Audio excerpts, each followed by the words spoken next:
हमारे रामलला के लिए अब एक भव्य मंदिर का निर्माण होगा।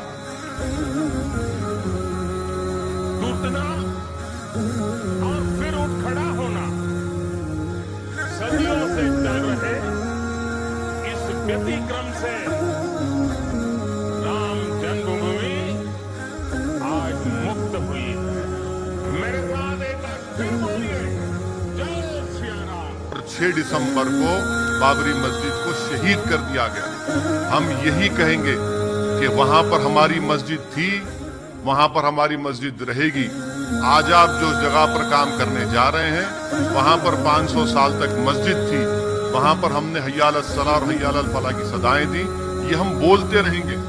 मैं मर भी जाऊंगा तो मैं वसीयत करके जाऊंगा कि ये याद दिलाते रहो देश के तमाम लोगों को कि वहां पर मस्जिद थी और 6 दिसंबर 1992 को उस मस्जिद को शहीद कर दिया।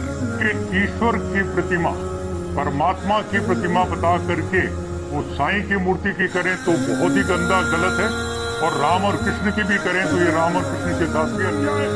राम और कृष्ण ईश्वर भक्त थे जी, उन्होंने कभी दावा नहीं किया कि मैं ईश्वर हूँ और मेरी पूजा की जाए, ऐसी कोई बात नहीं। मैं नेहरू से आया हूँ, मैं बीपीओ एग्जीक्यूटिव हूँ। मेरा आपसे एक सवाल है, इस्लाम में हर गुनाह माफ है, लेकिन शिर्क की माफी क्यों नहीं है? अगर इंसान कत्ल करता है उसे माफी है, जिना करता है उसे माफी है, लेकिन शिर्क की माफी क्यों नहीं है? ऐसा आपका सवाल है कि इस्लाम में सारे गुनाह की माफी है, शिर्क की नहीं। कत्ल करता है माफी है, जिना करता है माफी है, शिर्क की माफी क्यों नहीं? आप कुरान मजीद के बारे में जिक्र कर रहे हैं जो सूरह निसा में है, सूरह नंबर 4 आयत नंबर 48 और आयत नंबर 116। इन दो आयतों में सूरह निसा सूरह नंबर 4 में लिखा है कि अगर अल्लाह चाहे तो कोई भी गुनाह को माफ कर सकता है, लेकिन शिर्क को कभी नहीं माफ करेगा, क्योंकि जो शिर्क किया है वो बहुत बड़ा चुका है। तो इसमें ये नहीं लिखा है कि आप जिना करेंगे तो माफ करेगा ही, कर सकता है अगर आप तौबा करेंगे तो। अगर आप तौबा करते हैं कि मैंने जिना किया हूँ, मैंने कत्ल किया हूँ, मुझे माफ कर दे और इंशाल्लाह मैं आइंदा नहीं करूंगा, तो अल्लाह माफ करेगा। उसी तरीके से शिर्क भी, अगर आप शिर्क करते हैं और अल्लाह से माफी मांगते हैं कि मैं अगली बार शिर्क नहीं करूंगा, तो अल्लाह शिर्क को भी माफ कर सकता है। लेकिन शिर्क की हालत में मरेंगे तो माफी नहीं, आप मुश्रिक जैसा मरेंगे। शिर्क करते हुए मरेंगे तो माफी नहीं।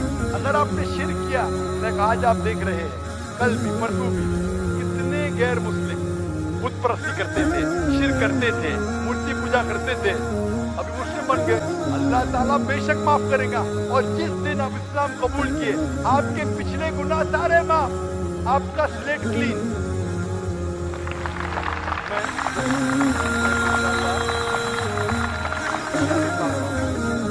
अच्छे काम करता हूँ, इंसान हूँ, गलतियां भी करता हूँ। आप अगर इस्लाम कबूल करें, आपका स्लेट क्लीन। मेरे तो स्लेट में तो काफी चीज ऊपर नीचे है। अगर आप इस्लाम कबूल करें तो अल्लाह के रसूल फरमाते आपके सारे गुनाह माफ, स्लेट इज क्लीन। तो आप एक साफ सुथरे मुसलमान बनते हैं। इसके बाद हिसाब किताब करो। हम खुदा को उस मूर्ति में ले आते हैं।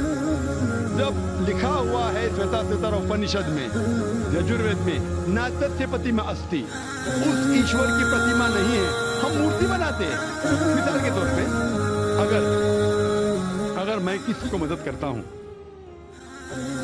और अगर वो शख्स मुझे जानता नहीं, जाकिर कैसा दिखता है। मिसाल के तौर पे श्रीलंका में मैं एक स्टूडेंट को मदद करता हूँ, रोज 10,000 रुपये भेजता हूँ। उसको पता नहीं जाकिर के साथ क्या करता है, वो कॉकरोच बनाता है, कॉकरोच। और वो सुबह को बोलता है जाकिर शुक्रिया। जब मुझे पता चलेगा उसने मुझे कॉकरोच बनाया, क्या मुझे खुशी होगी? भले वो मुझे कुछ खाली दिल में कहता जाकिर शुक्रिया, काफी है। शुक्रिया नहीं भी कहता मैं चल जाता था, लेकिन मुझे कॉकरोच बनाया, इंसान से कॉकरोच बनाया। मुझे फर्क पड़े ना पड़े, वो तो बेवकूफ बन रहे ना। कैसा बेवकूफ इंसान है? मुझे भले फर्क ना पड़ा, मैं दयालु, ध्यान देना, मुझे कॉकरोच में क्या फर्क पड़ा? मैं बोलूँगा क्या बेवकूफ इंसान है, क्या बेवकूफ इंसान है कि कॉकरोच के सामने झुक रहा है। मैं पूछना चाहता हूँ, आप मूर्ति पूजा में मानते भाई साहब? जी मानते हैं। क्यों, आपको लगता नहीं गलत है? आप क्या हिंदू है? जी।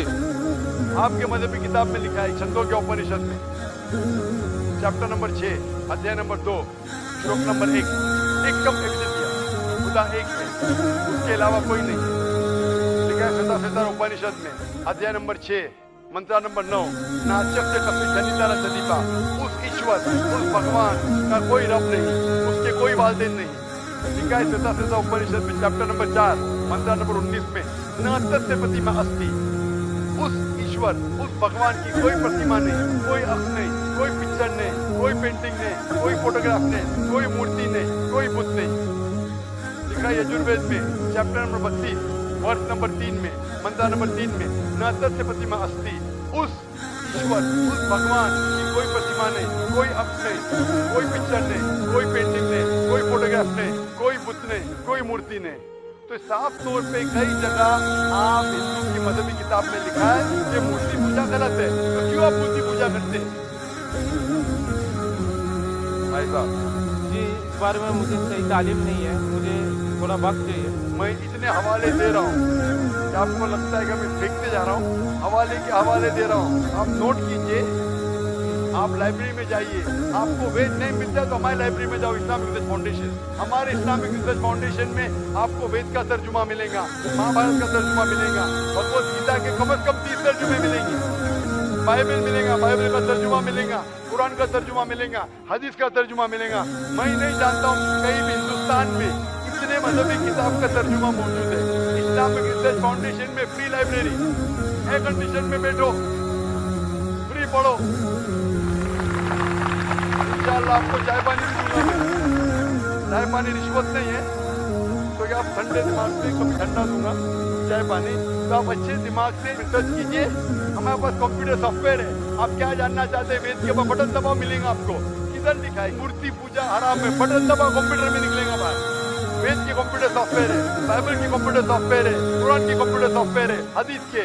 तो मैं आपसे दरखास्त करता हूँ कि आप रिसर्च कीजिए कि खुदा एक है, रिसर्च कीजिए कि मूर्ति पूजा गलत है, रिसर्च कीजिए कि आखिरी पैगंबर मोहम्मद सल्लल्लाहु अलैहि वसल्लम है। और मैं दुआ करता हूँ कि आपको हक जल्दी मिलेंगे ताकि आप इस दुनिया और आखिरत में सफलता पाए।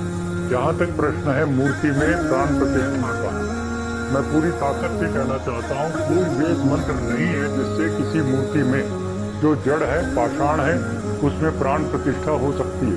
ये बिल्कुल निरर्थक है, अंधविश्वास है, पाखंड है। और ऐसा काम करना किसी भी व्यक्ति का, और वो जगत गुरु कहलाएं, ऐसे लोगों के लिए तो बिल्कुल ही ऐसी चीजें गलत है। मैं बड़ी विनम्रता से फिर कहना चाहता हूँ, यदि प्राण प्रतिष्ठा करने का दावा करते हैं तो बताइए वो वेद का कौन सा मंत्र है जिसके उच्चारण से प्राण प्रतिष्ठा होती है? नंबर 1।